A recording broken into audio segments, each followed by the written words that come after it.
The Discouraged Suitor. Labor economists occasionally have a crisis of faith. After years of scrutinizing the unemployment rate, they suddenly remember discouraged workers. Who are they? They're people who want a job but aren't officially unemployed because they aren't actively searching for work. This is a serious problem and a serious flaw with official unemployment rates. True, we should not forget the prideful worker effect, the workers who say they want a job but refuse to do any job for which they're genuinely qualified. But if you take introspection half as seriously as I do, you can hardly deny that lots of people find job search extremely demoralizing. When your whole ego and sense of self are on the line, one needs stoic determination to keep looking in the face of multiple rejections. Every parent has seen even the sweetest of children surrender to despair. Does anyone seriously believe that human beings cease to have these emotions by their 18th birthday? Happily, there's a silver lining. If you ever become a discouraged worker, strong social norms rise to your defense. Imagine you fail to find a job.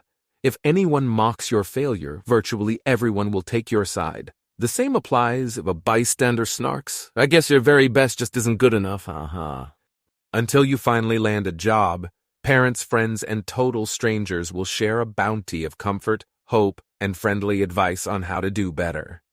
Yes, you may prefer to brood alone. Social norms, however, insist that discouraged workers need to be encouraged even if they don't want to be encouraged. If you say, "I can find a job," you will hear a barrage of questions. Where have you looked? Are you using social media? Maybe you're aiming too high. Have you asked your friend, Jim? Or even the economy's picking up. Have you tried reapplying anywhere? You'll also enjoy an abundant supply of truisms. You've got to keep trying. We all fail, but you can't give up hope, and there's no harm in asking. A tad annoying, but these questions are the expression of a valuable social norm. Encourage the discouraged. Once you take the plight of the discouraged worker to heart, you might wonder, are there any major analogous social ills that I've also overlooked? The first that comes to my mind is what I call the discouraged suitor. Lonely people normally search for a mate. They're analogous to the conventional unemployed. Some lonely people, however, are analogous to discouraged workers. Such people want to find love, but the dating experience is so depressing they stop trying. Denying the existence of discouraged suitors is as dogmatic as denying the existence of discouraged workers. In both cases, people face a challenge of epic proportions. Convince an employer to hire you or convince a stranger to love you. When the stakes are this high, failure is scary. Unsurprisingly, then, we commonly respond to failure with despair. I'll never find a job, or I'll never find love. Discouraged workers silently endure deep feelings of uselessness. Discouraged suitors silently endure deep feelings of loneliness. There is, however, one major difference. Social norms on the treatment of discouraged suitors are none too supportive. Parents and friends naturally urge the lonely to persist in the pursuit of true love. There's someone out there for everyone. Yet social norms have also long allowed public mockery of the socially awkward and unattractive. You're 25 and never had a girlfriend. Hey. In recent years, moreover, norms against sexual harassment have become stricter and vaguer. Is asking a coworker out on a date sexual harassment? What about asking twice? Sure, the probability that you will be fired for one vague affront remains low.